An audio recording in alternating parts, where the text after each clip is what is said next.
Hello, everyone, and welcome back to my ongoing series on the Bhagwad Gita, where I take you guys through the Bhagwad Gita shlok by shlok and adhyay by adhyay. For those people who are directly on this video, I would strongly urge and recommend that you guys watch the previous videos so that you guys have the proper context of where we are and what we're doing here. I will just explain the significance and relevance of the Bhagwad Gita for people in the 21st century. Last time where we were talking about how Arjun is slowly being given the deep philosophical wisdom by Bhagwan Shri Krishna after having lost the will to fight. And Bhagwan Shri Krishna first talks about the immortality of the soul, and he expands on the nature of the consciousness and how the soul, in fact, is immortal, and how he hence in the subsequent chapters or in the subsequent shlokas, Bhagwan Shri Krishna is going to remind Arjun of his duties as a warrior or a Kshatriya. And this is where we find ourselves. Chapter Shlok number 3 of the second adhyay of the Bhagavad Gita. Dehi nitya mavadhyoyam dehe sarvasya bharat तस्मात् तस्मात् सर्वाणि भूतानि न त्वं शोचितुमर्हसि. So, O descendant of Bharata, he who dwells in the body can never be slain. Therefore, you do not need to grieve for any living being. स्वधर्ममपि चावेक्ष्य न विकम्पितुमर्हसि धर्माद्धियुद्धाश्च श्रेयो न्यत क्षत्रियस्य न विद्यते. Considering your specific duty as a Kshatriya, you should know that there is no better engagement for you than fighting on dharmic principles, so that there is no need for hesitation. यदृश्चय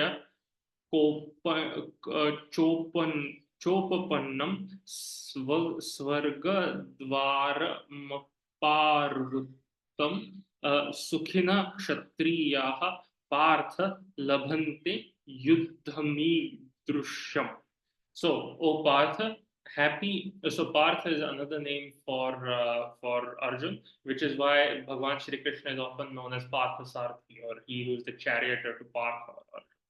So, O Partha, happy are the Kshatriyas to whom such fighting opportunities have come unsought, opening for them the doors of heavenly planets. So, according to Hinduism, as you know, Hinduism has a caste system, and it was later completely twisted and made evil, and it led to the exploitation of common people, especially of the lower castes. However, in its original form, the Hindu caste system was essentially a meritocracy, because it just divided people based on their current professions. So there were four castes: the Brahmins, who were the intellectuals and the scholars of the society; Kshatriyas were the warriors and kings of the society; Vaishya, who were the merchants and the mercantile class of the society; and the last one were the Shudras, who were those sections of society who did manual labor. Where the problems came with the caste system was where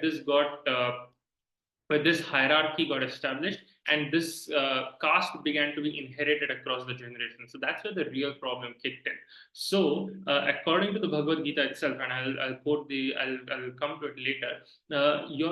Your karma, right, your profession, or the actions you choose to do, will decide in which caste you fit into, and not the other way around. However, later it began to be that because, let's say, your father and mother were Brahmins, you automatically were a Brahmin by birth. And this led to the corruption of this system, and this led to great atrocities being committed, which was obviously very wrong. So, Bhagavan Krishna is telling Arjun that, Arjun, you are a Kshatriya, and a Kshatriya can attain Purushartha, or he can fulfill the purpose of his life by fighting for what is right. So, just the same way a Brahmin can attain the purpose of his life by, for example, attaining great knowledge or great wisdom and imparting it to the rest of society.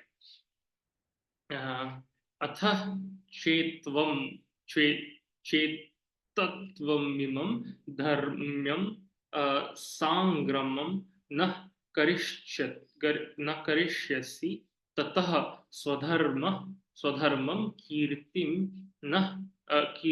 च हित्वा पापमा पापमवाप्स्यसि.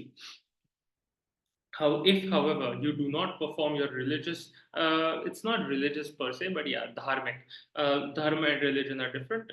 Exactly how they're different, I will expand on in later videos. If, however, you do not perform your religious duty of fighting, then you will certainly incur sins for neglecting your duties and thus lose your reputation as a fighter. Uh, आकीर्तिं चापि भूतानि कथयिष्यन्ति ते व्यवामं सम्भावितस्य चाकीर्तिर्मणा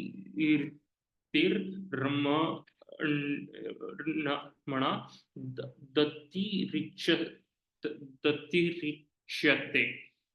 Right. People will always speak of your infamy, and for a respectable person, dishonor is worse than death. So, Bhayad Ranad Uparatam Mam Mamsyante Tvam Maharatha Yesham Cha Tvam Bahumato Bhutva Yasyasi Laghavam. The great generals who have highly esteemed your name and fame will think that you have left the battlefield out of fear only, and thus people will consider you insignificant. Avachya vadvams cha bahun vadisyanti tava hitah nidantastava samarthyam tato dukha taram nukim. Your enemies will describe you in many unkind words and scorn your ability. What could be more painful for you? So here Bhagwan Sri Krishna is somewhere appealing to Arjun's ego that hey, if you leave this battlefield, people won't say that he left it because he had a crisis of conscience. They'll say he was a coward. They'll say that you will be dishonored for the rest of your life because you have neglected what in a sense is your most fundamental of duties. हतो हतो वा प्रपस्यासि स्वर्गं जित्वा भोक्ष्यासे महिम तस्मद् उत्तिष्ठ कौन्तेय युद्धाय कृतः निश्चयः. That is, O son of Kunti, either you will be killed on the battlefield and attain the heavenly planets, or you will conquer and enjoy the earthly kingdom. Therefore, get up with determination and fight. So, Bhagwan Shri Krishna is basically urging Arjun to perform his duties as a Kshatriya, to do what is right, and to do his duties as a soldier, regardless of maybe his personal feelings, because this is Dharma, this is the right thing to do. And the next shlok is somewhat of an important one, so I would like to expand on it later in the video. Otherwise, this video will get too long. But yeah, I am loving the fact that I get to bring the Bhagavad Gita to you guys. I hope you guys will like it. Please let me know in the comments what you think about it. What do you think about this effort? Do like, share, and subscribe, and keep watching our channel. Thank you. Goodbye, and Jai Shri Krishna.